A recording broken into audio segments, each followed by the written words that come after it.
el olor a papel viejo y tinta de las fotocopiadoras, siempre me tranquilizaba. Durante 18 años, cada martes por la noche, me quedaba solo en la pequeña oficina del Salón del Reino de nuestra congregación en el barrio de Chamberí, Madrid. Era mi ritual sagrado: revisar las cuentas, ordenar las donaciones, preparar los informes para la sucursal. Me llamaba Alejandro Herrera, tenía 62 años y era el anciano financiero más meticuloso que habían conocido en esa congregación. «Hermano Alejandro, usted es una bendición para nosotros», me decía siempre la hermana Carmen al entregarme su sobre de donación después de cada reunión dominical. Sus manos arrugadas temblaban un poco al extenderme esos billetes que probablemente había ahorrado durante toda la semana de su modesta pensión. Yo sonreía y asentía, guardando el dinero en la caja fuerte metálica que estaba empotrada detrás del estante de revistas La Atalaya. Esa oficina de 3 metros por 2 había sido mi segundo hogar desde que me nombraron anciano en 2005. Las paredes estaban cubiertas con calendarios teocráticos, mapas de territorio para la predicación y una fotografía enmarcada del cuerpo gobernante que nos llegó desde la Central Mundial en Nueva York.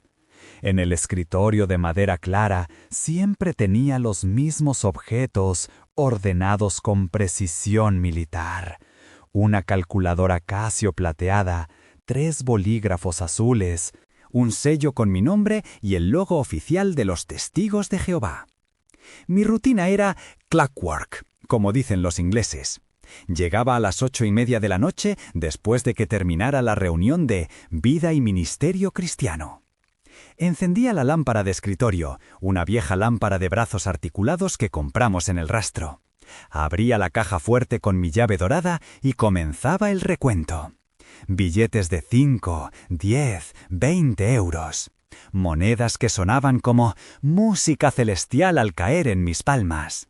Cada céntimo tenía que estar registrado en los formularios oficiales que enviábamos mensualmente a la sucursal española, ubicada en Ajalbir.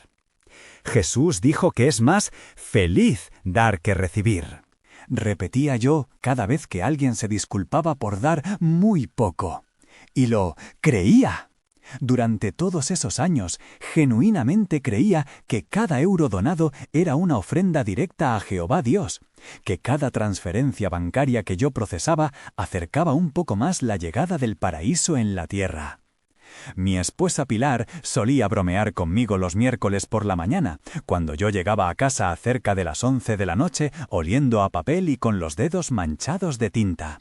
«Pareces un contador de banco, no un siervo de Dios», me decía mientras calentaba la cena que había dejado guardada. Pero ella también entendía la importancia de mi servicio. Éramos una familia ejemplar en la congregación. Llevábamos 35 años casados, nunca habíamos perdido una sola reunión, participábamos activamente en la obra de predicación casa por casa cada sábado por la mañana. Nuestro apartamento en la calle Fuencarral estaba decorado con las típicas imágenes de los testigos: cuadros del paraíso con leones jugando con niños, paisajes bíblicos de Jerusalén y una biblioteca completa con todas las publicaciones de la organización desde 1970. Pilar coleccionaba las revistas Despertad en carpetas ordenadas por año, y yo tenía mi colección personal de todos los libros de estudio que habían publicado durante mi vida como testigo. El martes 15 de marzo de 2023 comenzó como cualquier otro. Esa tarde habíamos tenido nuestra reunión semanal. Estudios bíblicos, discursos de los hermanos más jóvenes, la parte de mejoremos nuestra vida y ministerio. Yo había dado un comentario durante el estudio de la Atalaya sobre la importancia de la lealtad a la organización de Jehová. Recuerdo que cité el versículo de Hebreos 13:17. Sean obedientes a los que les llevan la delantera y sean sumisos. Después de que todos se fueron, las despedidas siempre eran largas, abrazos, planes para el servicio de campo del sábado, recordatorios sobre la asamblea de circuito. Me dirigí a mi oficina con la llave dorada que colgaba de mi llavero junto a las llaves del coche y del apartamento. Esa noche tenía trabajo extra. Necesitaba revisar 5 años de registros financieros para justificar ante la sucursal el presupuesto para renovar el sistema de sonido del salón. Encendí la lámpara, abrí la caja fuerte y comencé a sacar las carpetas archivadoras. Azul para donaciones mensuales, verde para gastos de mantenimiento, roja para correspondencia oficial con la sucursal. Todo perfectamente etiquetado con mi letra pequeña y ordenada. Mientras buscaba los registros de 2018, algo me llamó la atención en la parte superior del armario metálico donde guardábamos los documentos más antiguos. Había una carpeta marrón que nunca había visto antes, parcialmente escondida detrás de una pila de formularios en blanco. No tenía etiqueta como todas las demás. Solo tenía dibujado a bolígrafo negro un símbolo extraño, un círculo con 3 líneas diagonales que lo atravesaban. Mis cejas se fruncieron. En nuestra organización, cualquier símbolo misterioso era considerado sospechoso, potencialmente demoníaco. ¿Qué hacía eso allí? Estiré el brazo y tomé la carpeta. Era más pesada de lo que esperaba, claramente llena de papeles. La fecha en la esquina superior derecha estaba escrita con la misma tinta negra del símbolo. Confidencial, solo ancianos autorizados. Mi corazón comenzó a latir un poco más rápido. En 18 años como anciano financiero, nunca había visto una carpeta marcada de esa manera. Me senté en mi silla giratoria de cuero negro. Respiré profundo y abrí la carpeta sobre el escritorio, bajo la luz amarilla de la lámpara. Lo que vi dentro cambiaría mi vida para siempre. La primera hoja que saqué de la carpeta marrón tenía el membrete oficial de Sucursal de España de los Testigos Cristianos de Jehová y una fecha del 12 de enero de 2019. El documento comenzaba con una frase que me heló la sangre. Instrucciones confidenciales para el manejo de casos sensibles en congregaciones bajo supervisión directa. Mis dedos temblaron mientras pasaba las páginas. Aquello no eran registros financieros. Era algo completamente diferente. Me recosté en la silla y cerré los ojos por un momento. ¿Cómo había llegado esa carpeta al armario financiero? Yo había sido el único responsable de esa oficina durante casi 2 décadas. Conocía cada documento, cada formulario, cada circular que había pasado por mis manos. Pero aquel símbolo extraño, aquel contenido, era como si hubiera aparecido de la nada. Para entender lo que estaba viviendo esa noche, debo contarles quién era yo realmente. Alejandro Herrera, nacido en 1961 en un pequeño pueblo de Ávila llamado Candeleda. Mi padre, Gonzalo, había sido herrero toda la vida y mi madre, Esperanza, costurera. Gente sencilla, católica de tradición que nunca entendió por qué su hijo se había convertido a esa religión americana cuando tenía apenas 18 años. Fue en 1979 cuando 2 mujeres testigos de Jehová tocaron la puerta del pequeño apartamento donde vivía solo en Madrid estudiando contabilidad en una academia nocturna. Una era mayor, de unos 50 años, con el cabello recogido en un moño perfecto. La otra, más joven, llevaba una falda gris que le llegaba hasta las rodillas y una sonrisa que me desarma todavía cuando la recuerdo. Se llamaba Pilar Mendoza. ¿Le gustaría saber por qué hay tanto sufrimiento en el mundo?, me preguntó Pilar aquella tarde de octubre mientras sostenía una revista Despertad con la portada titulada ¿Por qué permite Dios la maldad? Yo acababa de perder a mi abuelo materno en un accidente de trabajo y la pregunta llegó como una flecha directa al corazón. Los invité a pasar.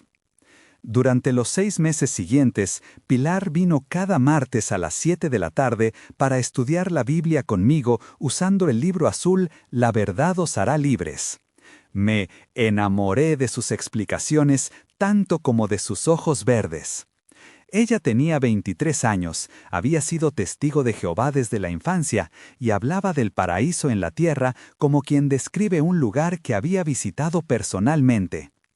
Imagínate, Alejandro, me decía, mientras señalaba las ilustraciones del libro, un mundo sin guerras, sin enfermedades, sin muerte, familias reunidas para siempre, trabajando juntos en la restauración de la tierra.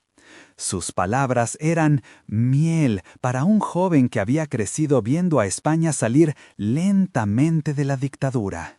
Con tanta incertidumbre política y social. Me bauticé en la Asamblea de Distrito de 1980, en la piscina del Polideportivo de Leganés.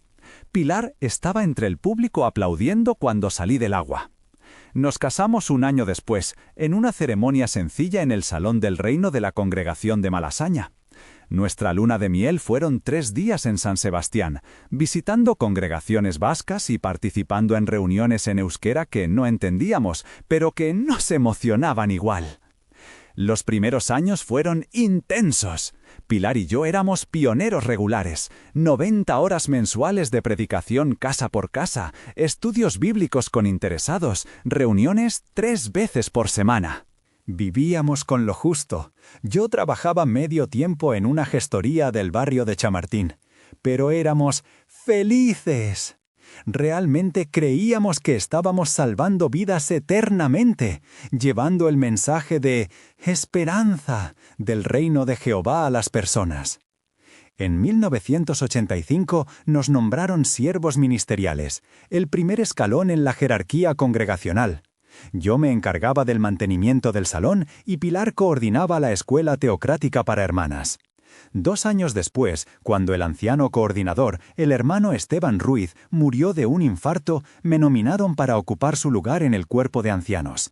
Tenía apenas 26 años, pero mi dedicación y, sobre todo, mi formación en contabilidad me convirtieron en el candidato perfecto para manejar las finanzas congregacionales. «Hermano Alejandro», me dijo el superintendente de circuito durante la visita de otoño de 1987, «Jehová necesita hombres responsables que cuiden los intereses materiales de su organización. Es una responsabilidad sagrada». Me entregó las llaves de la oficina y la caja fuerte con la solemnidad de quien transmite un tesoro ancestral. Durante los años siguientes fui testigo del crecimiento explosivo de la organización en España. De las 4 congregaciones que había en Madrid cuando me bauticé, pasamos a tener más de 20 antes del año 2000. Se construían salones del reino nuevos cada semestre. Las asambleas de distrito se celebraban en el Palacio de los Deportes, con asistencias de más de 10,000 personas. Era emocionante sentirse parte de algo tan grande, tan internacional, tan bendecido por Jehová. Pero también comencé a ver cosas que me incomodaban. Hermanos que trabajaban 60 horas semanales para poder pagar el alquiler, pero que eran criticados por no llegar a las 90 horas mensuales de predicación. Familias que se endeudaban para asistir a las asambleas internacionales, porque era vital estar presente cuando el alimento espiritual se servía caliente. Jóvenes que abandonaban estudios universitarios prometedores para dedicarse al servicio de tiempo completo, confiando en que Jehová proveería. Mi responsabilidad como anciano financiero me daba acceso a información que la mayoría de los hermanos nunca veía. Los informes mensuales que enviábamos a la sucursal no solo incluían las donaciones recaudadas, sino también detalles sobre el rendimiento espiritual de la congregación, número de publicadores activos, horas de predicación, estudios bíblicos conducidos, asistencia a reuniones. Todo era cuantificado, medido, evaluado desde Ajalbir. Una de las instrucciones más estrictas que recibíamos era sobre la confidencialidad absoluta de ciertos documentos. Había circulares marcadas como «solo para ancianos», cartas de la sucursal que debíamos leer y destruir inmediatamente, formularios especiales para reportar situaciones delicadas que requerían manejo teocrático. Yo obedecía sin cuestionar. Creía que esa confidencialidad protegía la dignidad de los hermanos y la reputación de la organización. Pilar y yo nunca pudimos tener hijos. Después de años de intentos e indignos tratamientos médicos, los doctores nos dijeron que sería imposible. En la organización, esto se interpretaba de maneras diversas. Algunos hermanos susurraban que tal vez Jehová nos había bendecido con más tiempo para el ministerio. Otros sugerían que quizás había algún pecado oculto que impedía la bendición divina. Pilar lloraba en silencio cada vez que veía a las hermanas jóvenes embarazadas en las reuniones. «Al menos estaremos juntos en el paraíso», me decía cuando esas conversaciones dolían demasiado. «Tendremos toda la eternidad para ser padres de niños resucitados». Yo la abrazaba y repetía las mismas promesas que habíamos aprendido en los libros de estudio. Pero por dentro, a veces me preguntaba por qué Jehová permitía tanto dolor, incluso entre sus siervos más fieles. El hermano Evaristo González llegó a nuestra congregación en 2010, transferido desde una congregación de Andalucía. Era un anciano de unos 60 años, corpulento, con una barba gris perfectamente recortada y una forma de hablar que confirmaba respeto inmediato. Había sido superintendente de circuito durante una década, y su experiencia en casos difíciles era legendaria entre los ancianos de Madrid. «El hermano González sabe cómo manejar problemas que requieren discreción», me comentó el coordinador de cuerpo de ancianos la primera vez que lo conocí. Evaristo tenía acceso a documentación y procedimientos que el resto de nosotros desconocíamos. En las reuniones de ancianos, cuando surgían casos complicados, inmoralidad, apostasía, problemas familiares graves, él tomaba la iniciativa con una autoridad que parecía venir directamente de la sucursal. Fue Evaristo quien introdujo nuevos protocolos de documentación en nuestra congregación, formularios más detallados para incidentes, archivos especiales para casos sensibles, y un sistema de codificación que utilizaba símbolos en lugar de nombres completos para proteger la confidencialidad teocrática. El círculo negro con 3 líneas diagonales era uno de esos códigos. Algunos asuntos, me explicó Evaristo durante una reunión privada en 2015, son demasiado delicados para ser manejados con los procedimientos estándar. La organización ha desarrollado métodos especiales para proteger tanto a las víctimas como a la reputación de la obra de Jehová. Yo asentí sin entender completamente, confiando en su experiencia y en la sabiduría de la organización.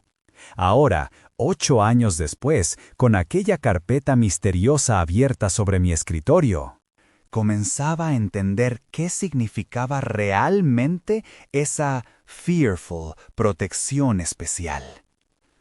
La segunda hoja del documento contenía una lista de nombres con códigos alfanuméricos.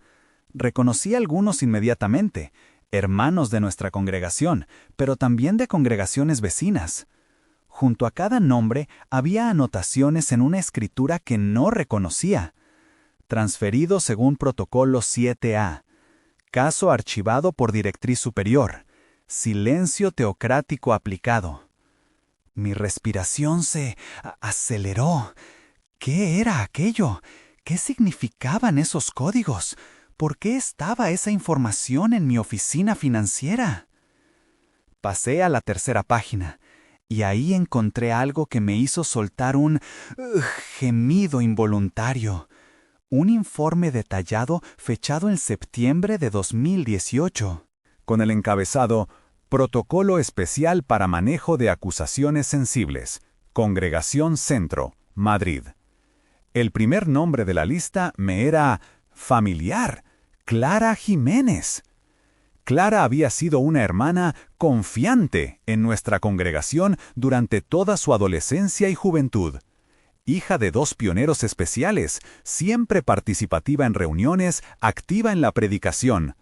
Recordaba cuando se bautizó a los 15 años durante la Asamblea de Distrito de 2001. Pilar y yo habíamos estado en primera fila aplaudiendo. Pero Clara había desaparecido gradualmente de las reuniones a partir de 2018. Oficialmente se dijo que había perdido el paso con la organización debido a influencias mundanas.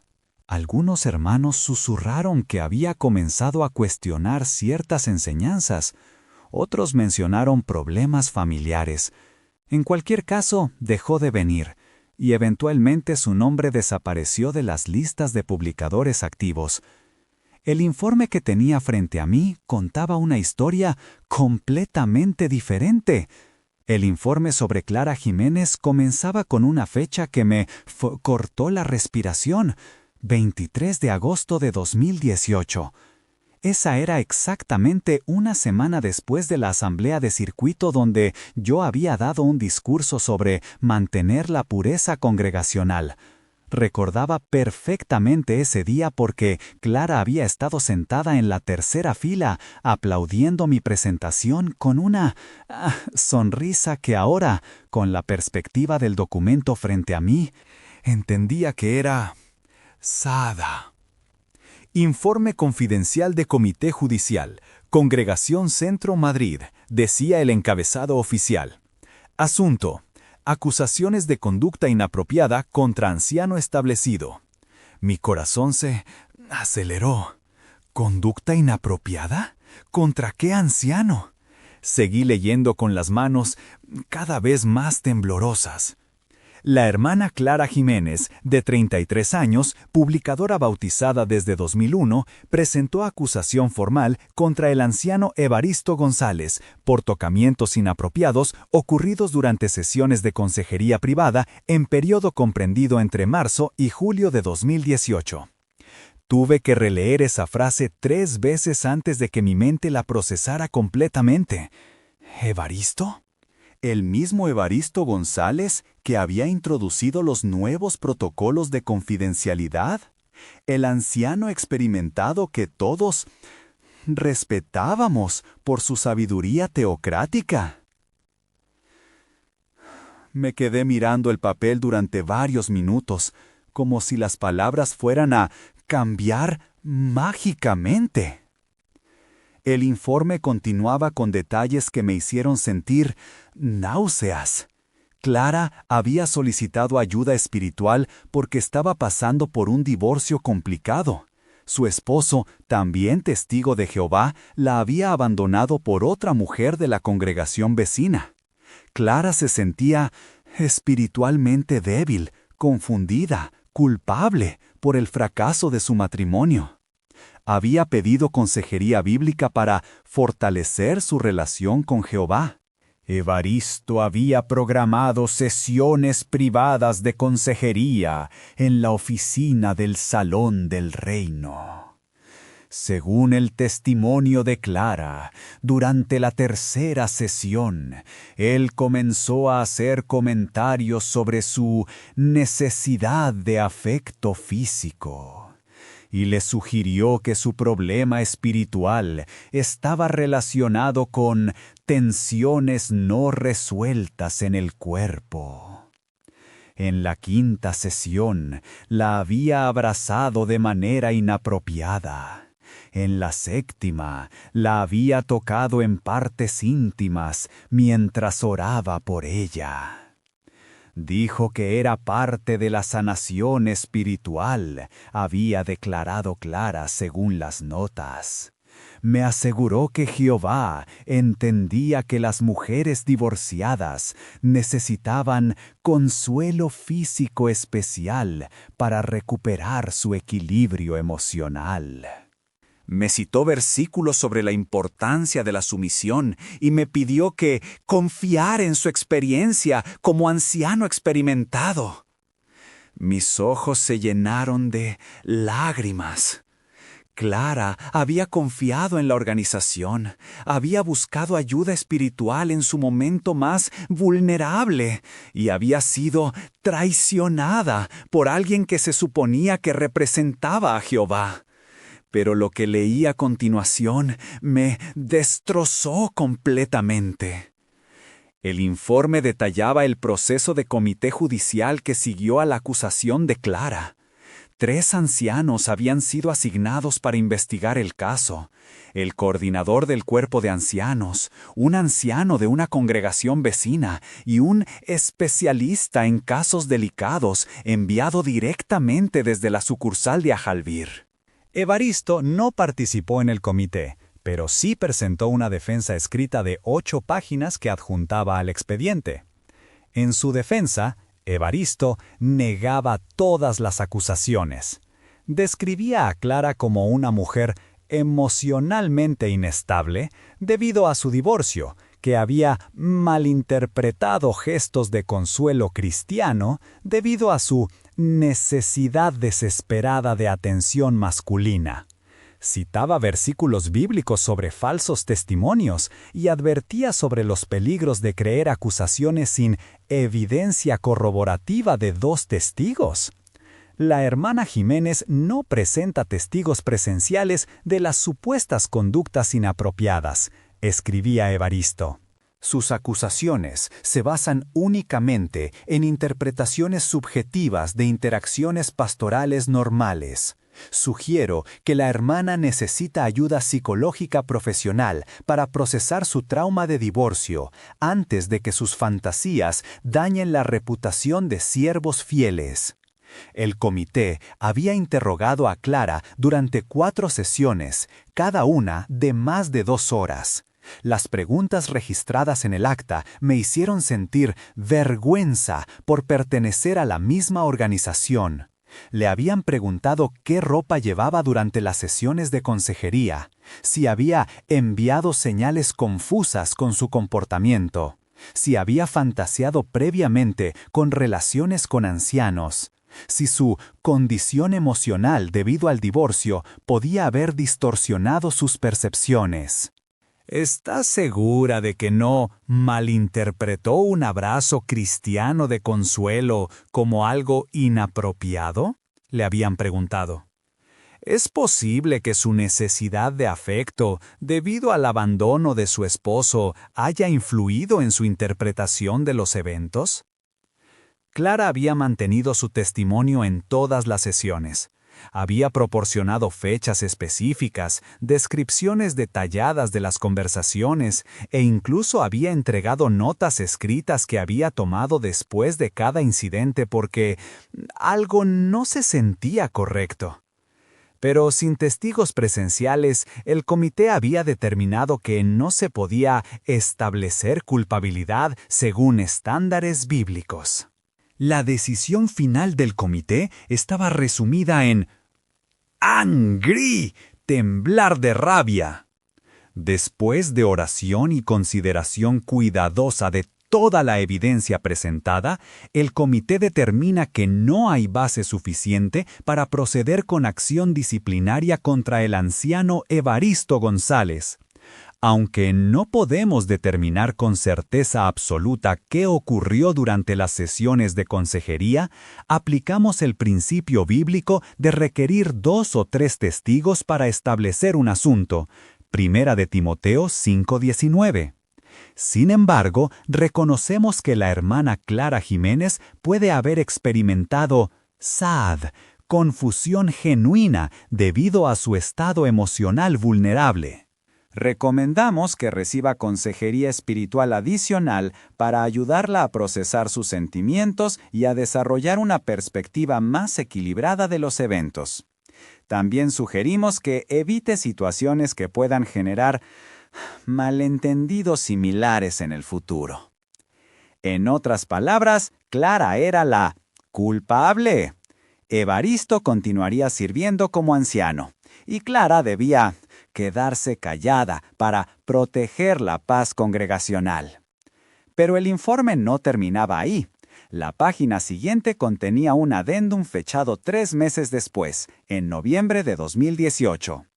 La hermana Clara Jiménez ha continuado expresando insatisfacción con la decisión del comité.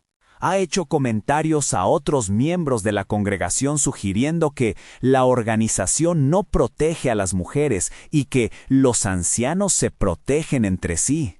También ha cuestionado públicamente por qué no se informó del incidente a las autoridades seculares.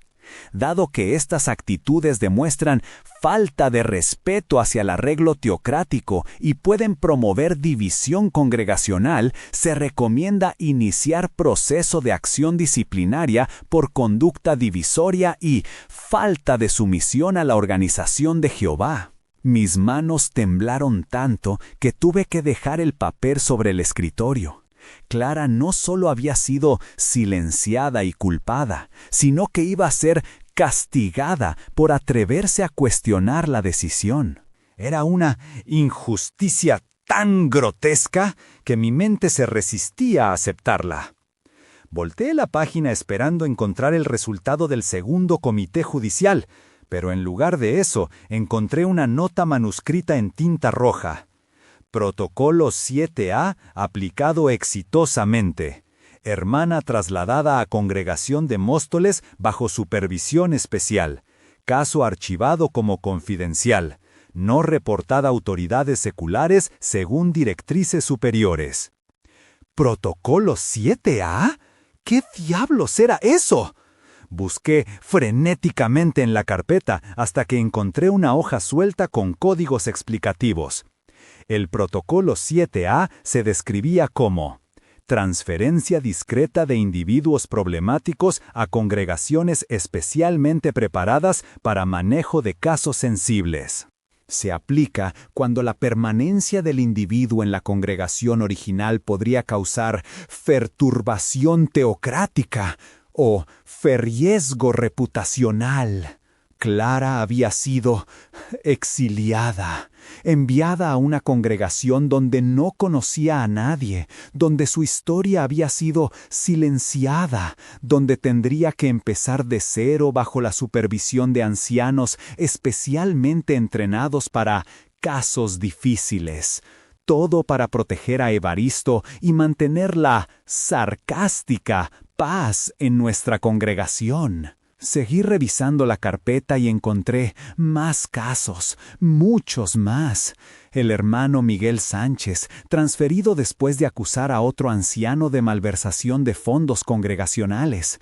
La hermana Ana López, trasladada por cuestionar la política organizacional sobre transfusiones de sangre después de que su hijo muriera en un accidente. El hermano Jorge Ruiz, exiliado por preguntas persistentes sobre profecías disgustadas de la organización. Cada caso seguía el mismo patrón: acusación o cuestionamiento, comité judicial, decisión favorable a la estructura organizacional, silenciamiento de la víctima, aplicación de algún protocolo especial para neutralizar el problema. Era una máquina perfectamente engrasada para proteger la institución a costa de las personas. Pero lo que más me horrorizó fue encontrar un documento titulado Directrices Especiales para Manejo de Casos de Abuso Infantil. El documento, fechado en 2020, detallaba procedimientos específicos para proteger la reputación organizacional cuando surgieran acusaciones de abuso sexual de menores por parte de ancianos o siervos ministeriales. Primer principio: la protección del nombre de Jehová debe ser prioritaria en todas las decisiones, establecía la directriz. Segundo principio: Las autoridades seculares solo deben ser contactadas cuando la ley local lo requiera obligatoriamente y no existan alternativas teocráticas viables.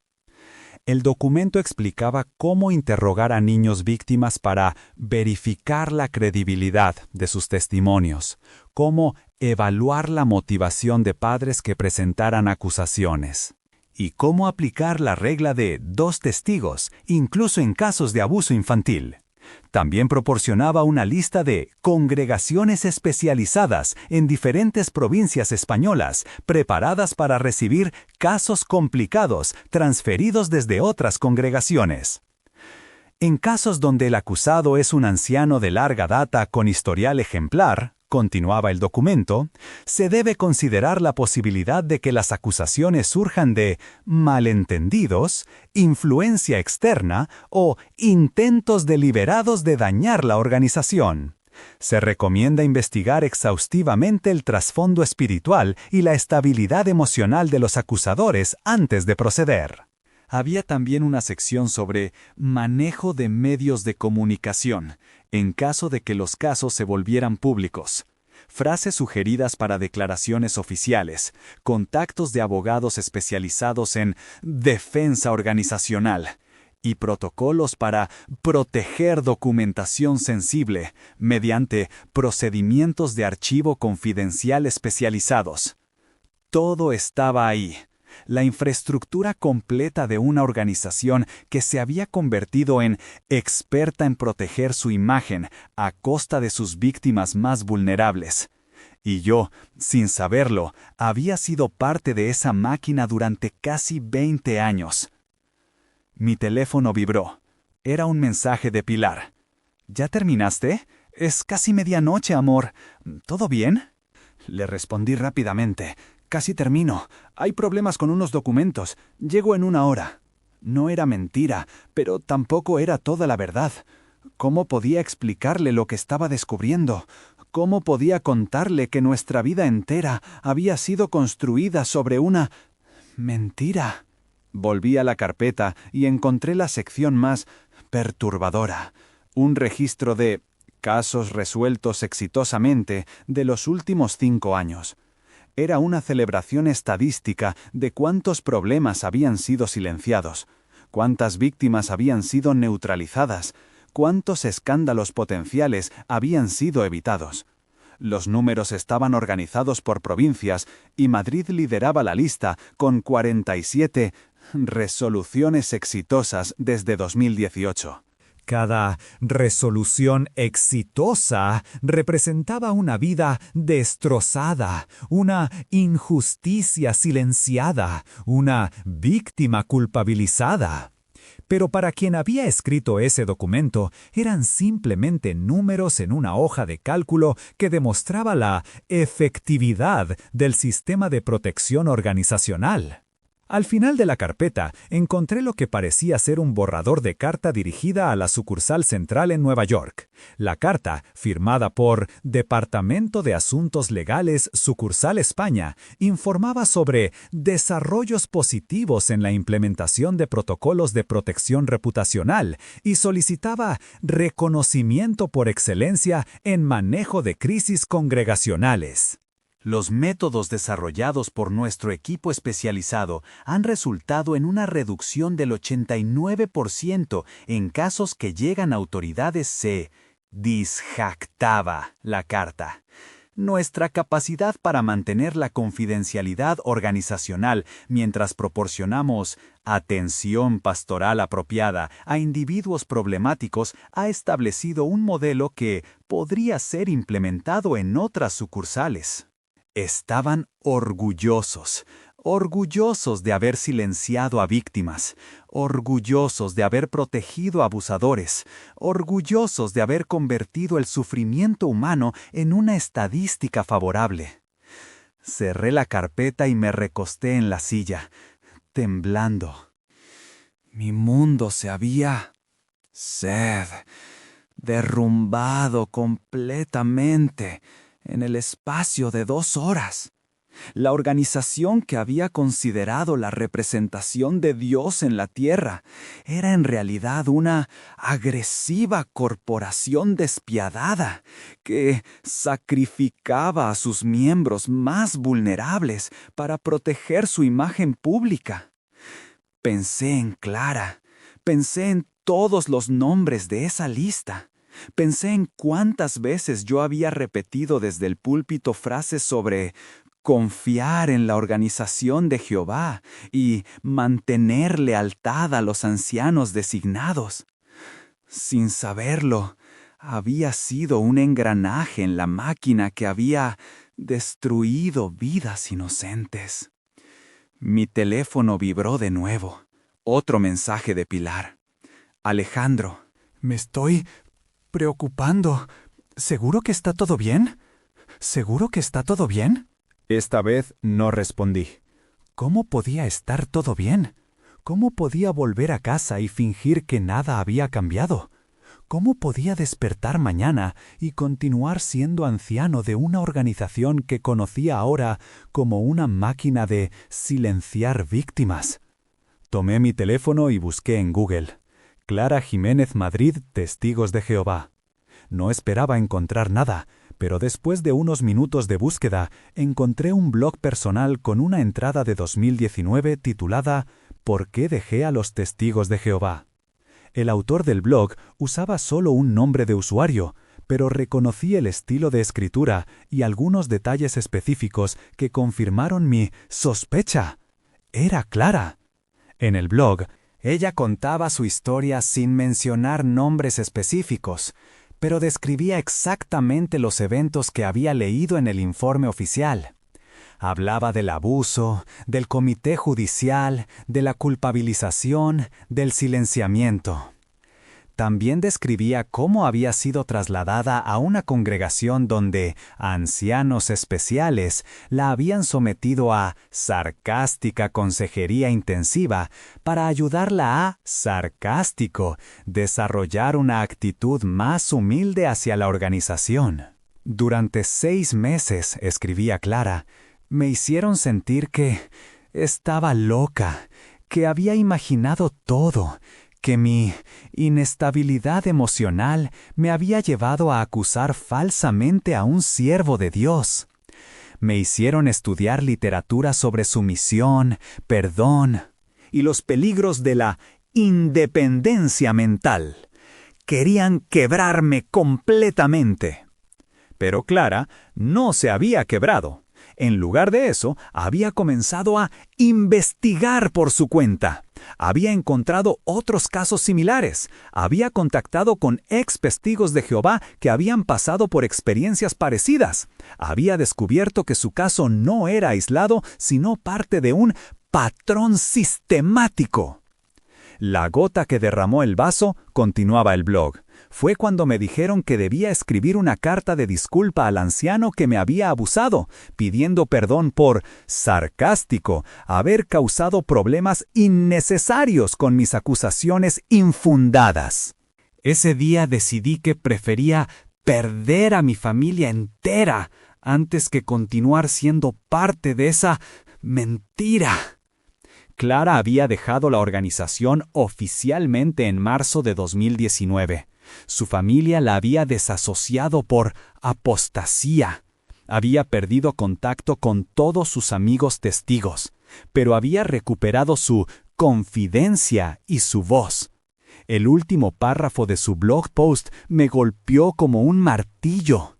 Sé que hay ancianos buenos en la organización, hombres que genuinamente quieren ayudar a las personas. Algunos de ellos seguramente no conocen la magnitud del sistema que están apoyando. Mi esperanza es que alguno de ellos, algún día, tenga el valor de hablar cuando descubra la verdad. Mi esperanza es que la justicia llegue, aunque sea tarde. Miré el reloj. Era la 1:15 de la madrugada. Pilar había dejado de escribir. Probablemente se había quedado dormida esperándome. En unas horas tendría que despertar, desayunar con ella, ir a trabajar en la gestoría como si nada hubiera pasado, prepararme para la reunión del jueves como si siguiera siendo el mismo anciano fiel de siempre. Pero ya no podía fingir, ya no podía ser parte de esa mentira. Tomé la carpeta marrón y la guardé en mi maletín personal. Era una violación de los protocolos congregacionales, pero ya nada de eso importaba. Tenía que encontrar una manera de contactar a Clara. Tenía que disculparme por todos los años que había sido parte del sistema que la había traicionado. Y tenía que decidir qué hacer con la información que había descubierto. Apagué la lámpara de escritorio, cerré la oficina y caminé hacia mi coche. Por primera vez en décadas, no sabía si volvería al Salón del Reino como anciano. Por primera vez en mi vida, no sabía si quería seguir siendo testigo de Jehová. Pero por primera vez en mucho tiempo, sabía que tenía que, confident, hacer lo correcto, desesperado lo que costara. No pude dormir esa noche. Me quedé sentado en el sofá de nuestro salón, con la carpeta marrón sobre las rodillas, viendo cómo las primeras luces del amanecer filtraban por las cortinas beige que Pilar había cosido hacía 5 años. Mi esposa había despertado a las 3 de la mañana preguntando por qué no había ido a la cama. Le dije que había encontrado irregularidades en los registros financieros y que necesitaba tiempo para procesarlas. No era mentira, pero tampoco era toda la verdad. El jueves por la mañana, después de que Pilar se fuera a su trabajo de medio tiempo en una tintorería del barrio, tomé una decisión que cambiaría mi vida para siempre. Marqué el número de la sucursal de Ajalbir y pedí hablar urgentemente con el superintendente regional, el hermano José Luis Moreno, un hombre de 65 años que conocía desde hacía 15 años. ¡Alejandro! ¡Qué sorpresa! Me saludó con su voz siempre jovial. ¿Cómo van las cosas en Centro? ¿Todo bien con las cuentas congregacionales? Hermano Moreno, le dije tratando de mantener mi voz estable.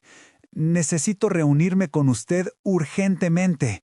He encontrado documentación en mi oficina que no debería estar ahí. Documentación sobre casos que creo que deberían haber sido reportados a las autoridades. Se hizo un silencio nervioso al otro lado de la línea. ¿De qué tipo de documentación estás hablando, Alejandro? Una carpeta con un símbolo extraño, informes de comités judiciales, casos de abuso, protocolos para silenciar víctimas. Mi voz se quebró un poco. Hermano Moreno, hay cosas aquí que no pueden ser ciertas. Esto no puede ser como la organización maneja estas situaciones. Otro silencio, más largo esta vez. Alejandro, escúchame muy bien. Su voz había cambiado completamente. Ya no era jovial, sino fría y calculada. No discutas este tema por teléfono. Ven a Ajalbir mañana viernes a las 10 de la mañana. Trae todo lo que encontraste. Y Alejandro, no hables de esto con nadie más hasta que nos reunamos. Serio, ¿entendido? Entendido, respondí, pero algo en su tono me heló la sangre.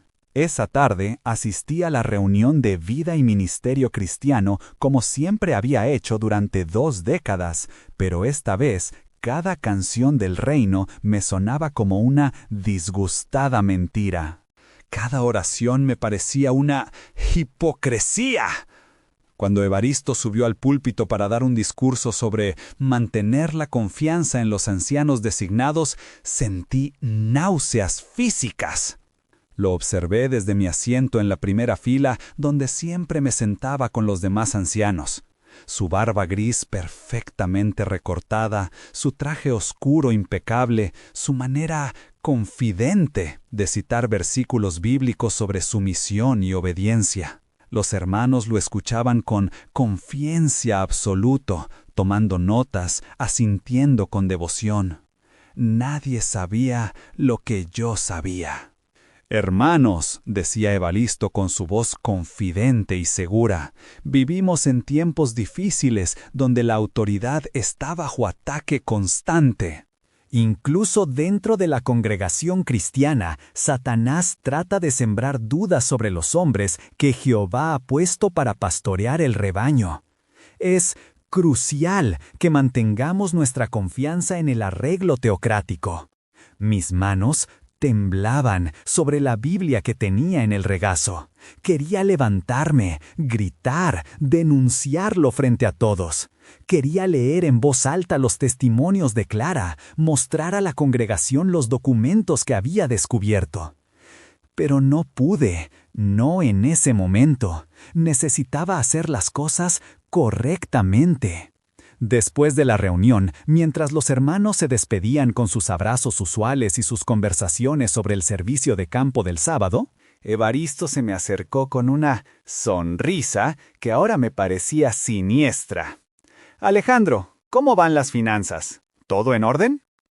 Lo miré directamente a los ojos. «Perfectamente en orden, hermano González. De hecho, estoy revisando todos los archivos muy cuidadosamente. Muy cuidadosamente». Su sonrisa se congeló por una fracción de segundo. «Excelente, la transparencia es importante, pero recuerda que algunos documentos requieren discreción especial. Estoy seguro de que entiendes». «Entiendo más de lo que imagina», le respondí, y me alejé antes de que pudiera responder. Esa noche llamé al número que había encontrado en el blog de Clara. Después de 3 tonos, una voz femenina respondió cautelosamente. «¿Sí? ¿Clara? Soy Alejandro Herrera, el anciano financiero de la Congregación Centro. Necesito hablar contigo desesperadamente». Se hizo un silencio que parecía eterno. «¿Cómo conseguiste mi número?» «Encontré tu blog, Clara, encontré la carpeta, encontré tu caso y muchos otros. Sé lo que te hicieron, sé lo que nos han estado haciendo a todos». Otra pausa larga. Cuando volvió a hablar, su voz temblaba. «¿Tienes los documentos originales?» «Los tengo, y voy a entregarlos a las autoridades. Pero primero quería hablar contigo. Quería pedirte perdón». «¿Perdón por qué?» «Por haber sido parte del sistema que te traicionó. Por haber, creído en esa mentira durante tanto tiempo. Por no haber estado ahí cuando me necesitabas». Clara se quedó callada por un momento. Cuando habló de nuevo, había lágrimas en su voz. «Alejandro, ¿sabes lo que significa para mí escuchar eso? ¿Sabes cuántos años he esperado que alguien de la organización reconociera lo que pasó? Sé que no puedo borrar lo que te hicieron», le dije, «pero puedo asegurarme de que no le pase a nadie más. ¿Me ayudarás? ¿Qué necesitas?» «Tu testimonio completo, los nombres de otras víctimas que conozcas, y tu apoyo cuando esto se vuelva público, porque va a ser una guerra. Alejandro», me dijo Clara con una confidente determinación que no había escuchado antes. «He estado esperando esta guerra durante 5 años. ¡Cuenta conmigo!». Al día siguiente, viernes a las 10 de la mañana, llegué a las oficinas de la sucursal en Ajalbir con la carpeta marrón en mi maletín. Pero no fui solo a reunirme con el hermano Moreno. En mi teléfono tenía grabada mi conversación completa con Clara de la noche anterior. En mi bolsillo llevaba una carta de dimisión como anciano que había escrito a las 5 de la mañana. Y en mi corazón llevaba una confidente que no había sentido en décadas. El hermano Moreno me recibió en su oficina del 2º piso. Una habitación amplia con ventanas que daban a los jardines perfectamente cuidados de la sucursal. En la mesa había otros 3 hombres que no conocía, todos con trajes oscuros y expresiones serias. «Alejandro, gracias por venir. Estos son hermanos del Departamento de Asuntos Legales. Entendemos que has encontrado documentación que te preocupa. Puse la carpeta sobre la mesa y la abrí. Esta documentación demuestra que la organización ha estado encubriendo casos de abuso sexual y silenciando víctimas sistemáticamente durante años, dije con voz firme. Hay ancianos que han abusado de mujeres vulnerables, casos de abuso infantil que nunca fueron reportados a la policía, y un sistema completo diseñado para proteger la reputación de la organización a costa de las víctimas. Uno de los hombres del departamento legal tomó la carpeta y comenzó a revisarla rápidamente. Alejandro, dijo el hermano Moreno con una sonrisa paternal. Entendemos tu preocupación, pero estos documentos contienen información sensible que requiere contexto especial. No puedes entender completamente las decisiones complejas que a veces debemos tomar para proteger tanto a las víctimas como a la organización. ¿Proteger a las víctimas?, exploté. Clara Jiménez no fue protegida, fue culpabilizada, silenciada y exiliada mientras su abusador siguió sirviendo como anciano. El hermano del departamento legal alzó la vista de la carpeta. Hermano Herrera, entendemos que esta información puede parecer perturbadora sin el contexto apropiado. Pero debes entender que la confidencialidad es esencial para proteger a todas las partes involucradas. Estos procedimientos han sido desarrollados por hermanos experimentados con la guía del Espíritu Santo. Me levanté de la silla. No vengo aquí a negociar o a buscar explicaciones. Vengo a informarles que voy a entregar copias de estos documentos a la policía y a los medios de comunicación. El público tiene derecho a saber cómo esta organización trata a las víctimas de abuso. El silencio en la habitación fue absoluto. El hermano Moreno se puso de pie lentamente. Alejandro, si haces eso, te consideraremos apóstata y serás desasociado inmediatamente. Perderás a tu familia, tus amigos, tu comunidad entera. ¿Realmente quieres destruir tu vida por documentos que ni siquiera entiendes completamente? Saqué la carta de dimisión de mi bolsillo y la puse sobre la mesa. Ya renuncié como anciano, y si expone la verdad me convierte en apóstata en sus ojos, entonces prefiero ser apóstata que cómplice. Salí de la oficina sin mirar atrás. En el estacionamiento marqué el número de la Guardia Civil de Madrid. Quiero denunciar una red de encubrimiento de abuso sexual en una organización religiosa. Tengo documentación completa. La investigación de la Guardia Civil comenzó inmediatamente. El sargento Miguel Fernández, un hombre serio de unos 40 años que había manejado casos similares con otras organizaciones religiosas, me citó para una declaración formal 3 días después de mi denuncia. Llegué a la Comandancia de Madrid con todas las fotocopias que había hecho de la carpeta marrón, además de mi testimonio detallado sobre el funcionamiento interno de la organización. Señor Herrera, me dijo el sargento mientras revisaba los documentos, esto es exactamente el tipo de evidencia que necesitamos para proceder. ¿Está usted preparado para las consecuencias de lo que está haciendo? Estas organizaciones suelen tener recursos legales considerables. Estoy confiante, preparado, le respondí, aunque por dentro temblaba pensando en lo que me esperaba. Durante esa misma semana, Clara se presentó confiantemente en la comandancia para ofrecer su testimonio completo. Cuando nos encontramos en la sala de espera, fue la primera vez que nos vimos cara a cara desde que ella había dejado la congregación 5 años atrás. Ya no era la joven frágil que recordaba. Había una con fuerza silenciosa en sus ojos verdes que no había estado ahí antes. Alejandro, me dijo simplemente, extendiéndome la mano. Gracias por tener valor. Gracias a ti por mantener viva la esperanza, le respondí. Y ambos sabíamos que ese momento marcaba el inicio de algo que cambiaría muchas vidas. En casa, las cosas se volvieron imposibles casi inmediatamente. Pilar había recibido una llamada del hermano Moreno el mismo viernes por la tarde, informándole que yo había adoptado una actitud apóstata y que probablemente sería desasociado en las próximas semanas. Mi esposa de 35 años me confrontó esa noche con lágrimas en los ojos y un ejemplar de la Atalaya en las manos.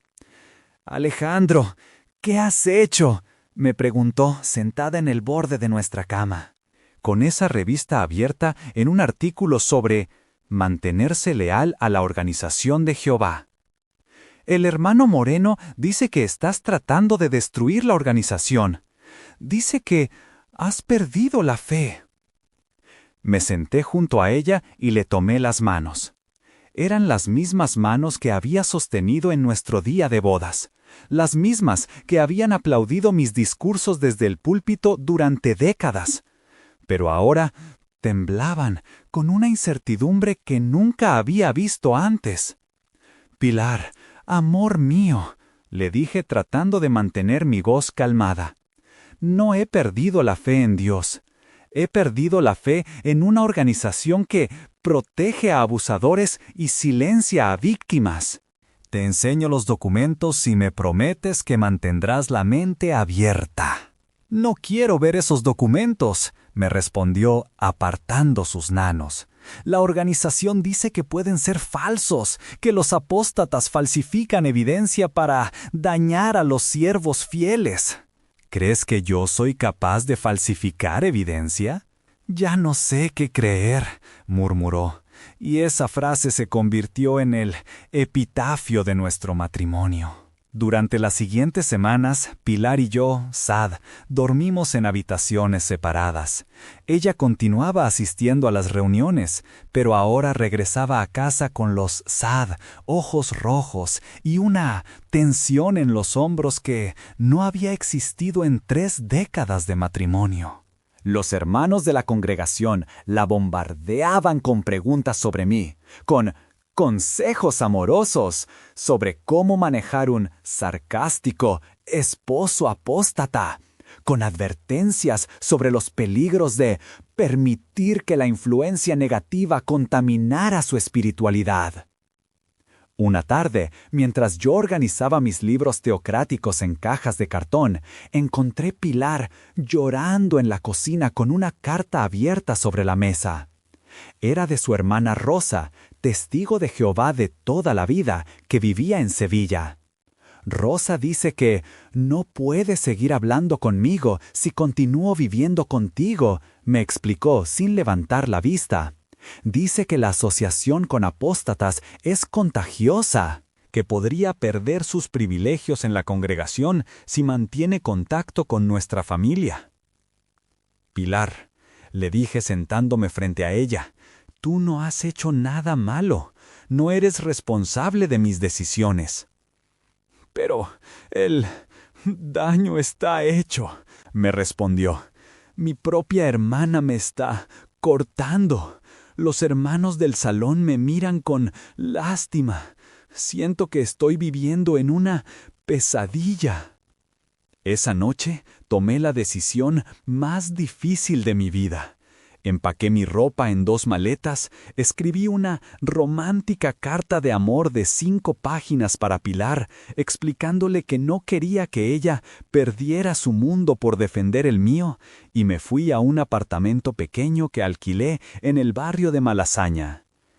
En mi nueva vida, cada día comenzaba con la sorprendente sensación de despertar sin el sonido del despertador programado para la reunión de campo del sábado o para la preparación de discursos del domingo. Por primera vez en 4 décadas, mis mañanas no estaban dictadas por el cronograma teocrático. Era liberador y aterrador al mismo tiempo. Transformé la mesa del comedor de mi apartamento en una oficina improvisada, donde colaboraba con la investigación policial. Clara venía 2 veces por semana para ayudarme a organizar testimonios de otras víctimas que habían comenzado a contactarnos después de que nuestra historia se filtrara discretamente en círculos de ex-testigas de Jehová. Cada nuevo testimonio era como otro ladrillo removido de la pared de mentiras que había sostenido mi fe durante décadas. Conocí a Roberto, un hombre de 55 años que había sido abusado sexualmente por un anciano cuando tenía 14. Conocí a María, una mujer que había perdido la custodia de sus hijos cuando denunció la violencia doméstica de su esposo testigo. Conocí a David, un joven que había intentado suicidarse después de ser desasociado por su homosexualidad y perdido contacto con toda su familia. Cada historia era diferente, pero el patrón era idéntico. La organización protegía su imagen a costa de sus víctimas más vulnerables. Una tarde de abril, mientras organizaba documentos en mi apartamento, sonó el timbre. Era un joven de unos 25 años, delgado, con barba descuidada y ojos que parecían haber visto demasiado dolor para su edad. «Señor Herrera, soy Antonio Jiménez, hermano menor de Clara. Ella me dijo que usted podía ayudarme».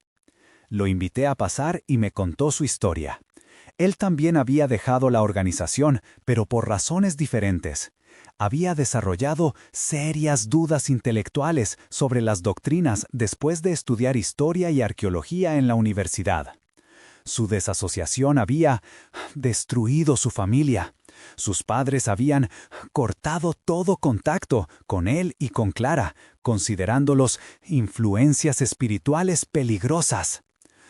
Lo que más me duele, me confesó Antonio mientras bebíamos café en mi pequeña cocina, es que mis padres eligieron proteger a la organización que abusó de mi hermana antes que proteger a sus propios hijos. ¿Cómo puede una religión hacer eso a las familias? No es una religión, le respondí. Es una empresa de control que usa el nombre de Dios como marca comercial. Durante esos meses desarrollé rutinas completamente nuevas que reemplazaron mi vida teocrática. Los sábados por la mañana, en lugar de salir en el servicio de campo, visitaba una pequeña librería de segunda mano en la calle Fuencarral, donde comencé a leer libros que habían estado prohibidos durante décadas: historia crítica del cristianismo, filosofía secular, ciencia evolutiva. Era como si mi mente hubiera estado hibernando durante 40 años y finalmente despertara. Los domingos, en lugar de asistir a la reunión en el Salón del Reino, caminaba por el retiro observando familias normales que disfrutaban de tiempo juntos sin la presión de reportar horas de predicación o preparar discursos sobre temas que ya no creía. Había una paz en esa normalidad que nunca había experimentado. Un domingo de mayo, mientras paseaba cerca del estanque, recibí una llamada inesperada. Era Pilar. «Alejandro», me dijo con voz vacilante, «necesito verte. Hay cosas que están pasando en la congregación, cosas que me están haciendo preguntar si tú tenías razón».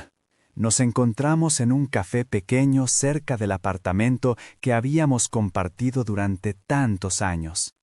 Pilar llevaba un vestido azul marino que yo le había comprado para su último cumpleaños como testigo de Jehová. Pero había algo diferente en su postura, una fragilidad que no había visto antes. «Los ancianos me han estado presionando para que me divorcie de ti», me contó sin preámbulos. «Dicen que no puedo mantener vínculos matrimoniales con un apóstata sin comprometer mi posición espiritual.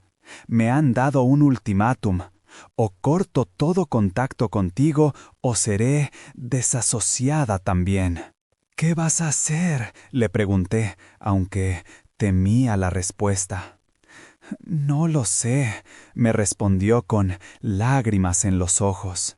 «Durante 35 años creí que esta organización nos protegía, nos cuidaba, nos amaba. Pero ahora veo que solo nos aman cuando somos obedientes. En el momento que cuestionas algo, te convierten en enemigo. Extendió su mano sobre la mesa y tocó la mía por primera vez en meses.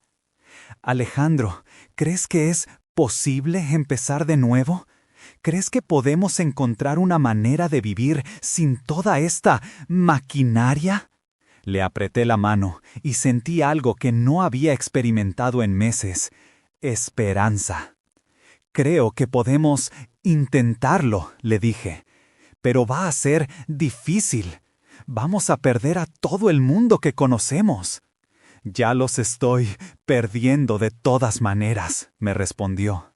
Al menos contigo no voy a estar sola. Esa tarde, juntos, comenzamos a embalar las revistas La Atalaya y Despertad que habíamos coleccionado durante décadas. Las donamos a un centro de reciclaje junto con todos los libros teocráticos, las grabaciones de asambleas y los cuadernos llenos de notas de estudios bíblicos. Era un gesto simbólico, pero liberador. Estábamos limpiando nuestras vidas de 40 años de condicionamiento.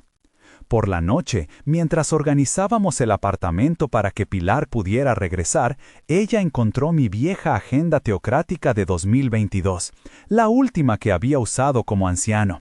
Estaba llena de recordatorios sobre reuniones de ancianos, visitas pastorales, comités judiciales que había presidido sin saber la verdad sobre lo que realmente estaba haciendo. ¿Te arrepientes?, me preguntó mientras hojeaba las páginas llenas de mi letra ordenada. Me arrepiento de no haberme dado cuenta antes, le respondí, pero no me arrepiento de haber hablado. Aunque perdamos todo, al menos ahora podemos dormir con la conciencia tranquila.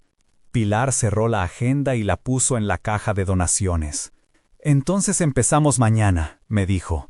Una vida nueva, sin miedos, sin culpa, sin mentiras. 6 meses después de mi primera denuncia, la investigación judicial había crecido hasta convertirse en un caso que involucraba a múltiples congregaciones en 3 provincias españolas. El sargento Fernández me llamó una mañana de octubre para informarme que habían identificado a 17 víctimas de abuso que estaban dispuestas a testificar, y que varios ancianos, incluyendo a Evaristo González, habían sido formalmente imputados. «Señor Herrera», me dijo por teléfono, «quiero que sepa que confiando para denunciar, ha abierto la puerta para que muchas personas finalmente obtengan justicia. Sin sus documentos, este caso nunca habría sido posible». Clara y yo nos habíamos convertido en una especie de equipo informal que ayudaba a conectar víctimas con recursos legales y psicológicos. Habíamos establecido una pequeña oficina en el sótano de mi apartamento de Malasaña, con 2 escritorios de segunda mano y un archivo donde guardábamos testimonios, documentos legales y números de contacto de terapeutas especializados en trauma religioso. Una tarde de noviembre, mientras organizábamos papeles para enviar al juzgado, Clara me mostró una foto en su teléfono móvil.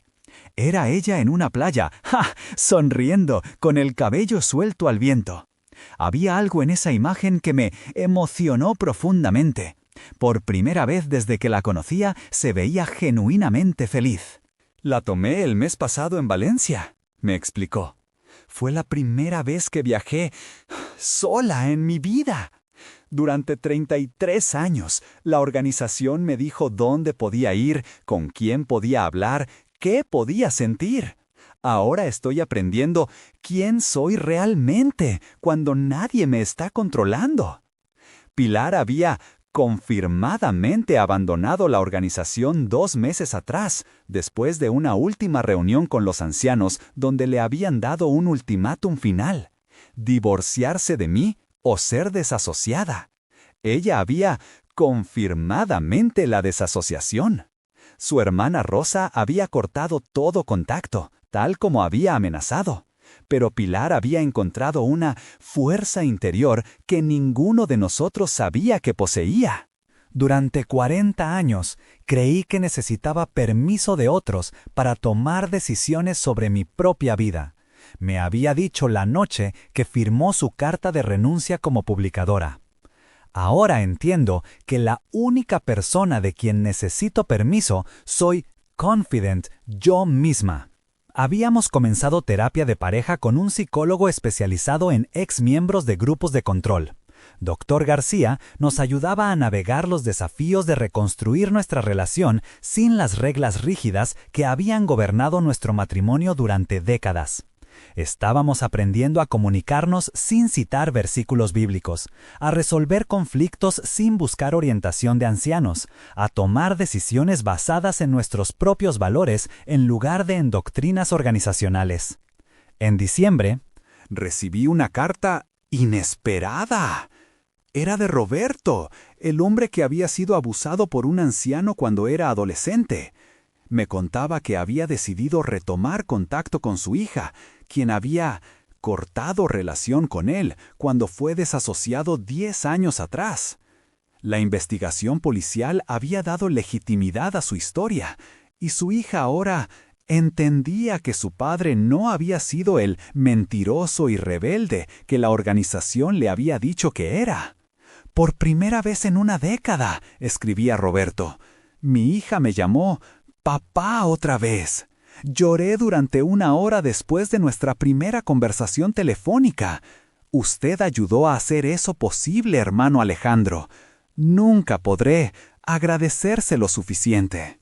Exactamente 1 año después de encontrar la carpeta marrón, Pilar y yo decidimos mudarnos juntos a un apartamento nuevo en el barrio de La Latina. Queríamos empezar completamente de cero, en un lugar que no tuviera recuerdos de nuestras vidas como testigos de Jehová. Era un espacio pequeño pero luminoso, con ventanas grandes que daban a una plaza donde los niños jugaban sin las restricciones de doctrinas religiosas sobre diversiones apropiadas. Durante el proceso de mudanza, encontré mi vieja caja de herramientas que había usado para el mantenimiento del Salón del Reino durante casi 2 décadas. Adentro había destornilladores, alicates, llaves inglesas y una pequeña placa de metal que me habían dado en 2010 por 5 años de servicio ejemplar como anciano. Doné todas las herramientas a una asociación benéfica local, pero guardé la placa. No por nostalgia, sino como recordatorio de lo fácil que es confundir servicio a una institución con servicio a Dios. La primavera llegó temprano ese año. Una mañana de marzo, mientras desayunábamos en nuestra pequeña terraza que daba a la plaza, Pilar me señaló una pareja de ancianos que caminaba lentamente por la calle, llevando portafolios de piel marrón y vestidos con la formalidad característica de los testigos de Jehová en servicio de campo. ¿Sientes nostalgia?, me preguntó. Los observé durante un momento.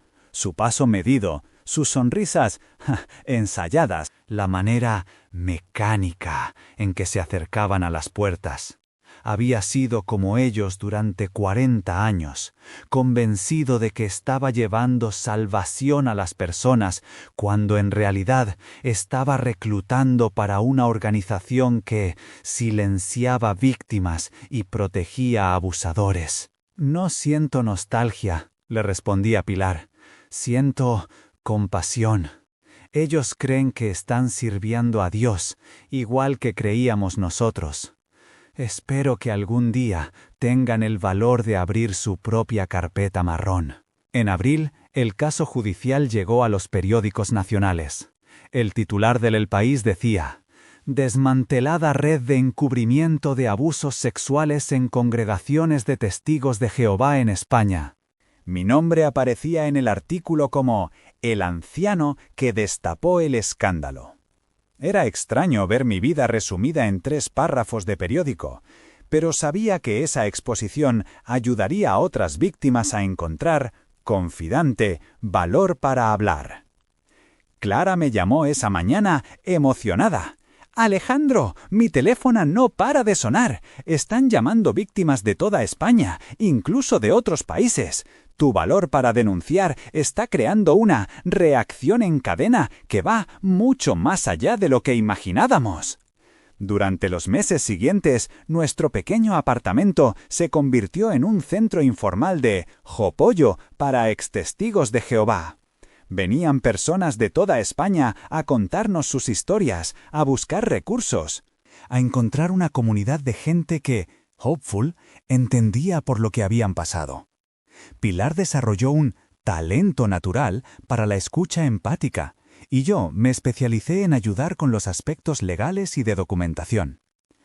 Una tarde de junio, mientras organizaba testimonios para enviar al juzgado, me di cuenta de algo que me llenó de una happy satisfacción profunda.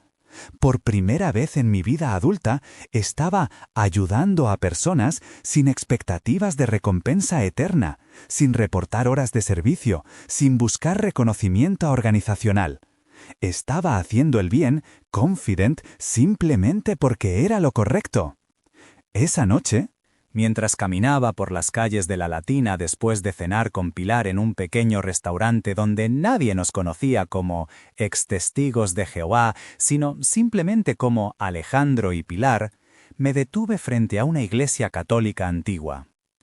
No era que hubiera desarrollado nuevas creencias religiosas, pero había algo hermoso en la manera en que las puertas estaban abiertas para cualquiera que quisiera entrar, sin formularios de membresía, sin reportes de actividad, sin amenazas de desasociación. ¿En qué piensas?, me preguntó Pilar, siguiendo mi mirada hacia el edificio iluminado. Estoy pensando en la diferencia entre religión y espiritualidad, le respondí.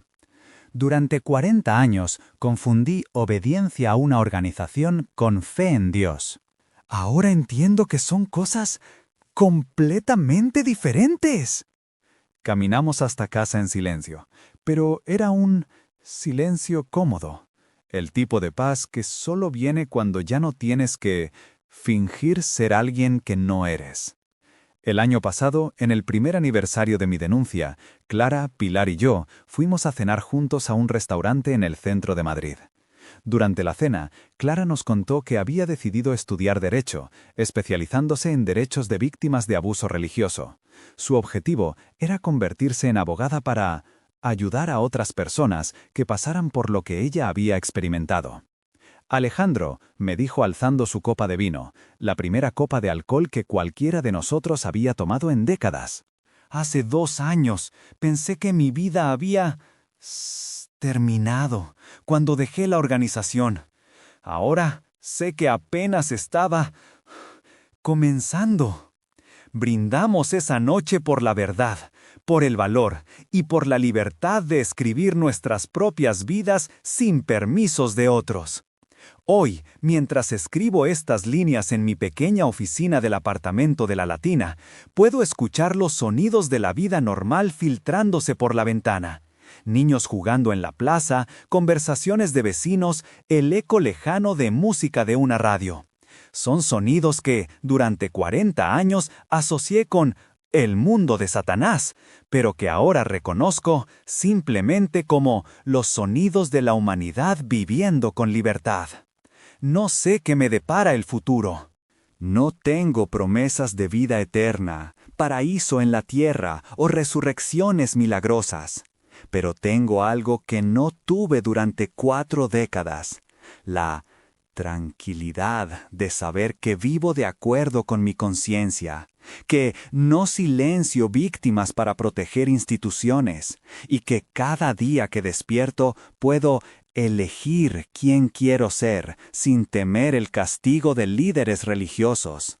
La carpeta marrón que cambió mi vida ya no está en mi poder. Se encuentra en los archivos del juzgado, donde sirve como evidencia en un caso que ha ayudado a 17 personas a obtener justicia. Pero a veces, cuando el viento sopla de cierta manera por las ventanas de mi apartamento, casi puedo oler otra vez ese aroma a papel viejo y tinta, que llenaba la oficina del Salón del Reino todas esas noches de martes. Ya no me da nostalgia. Me recuerda que, la verdad, sin importar cuán dolorosa sea, siempre es mejor que vivir una mentira cómoda.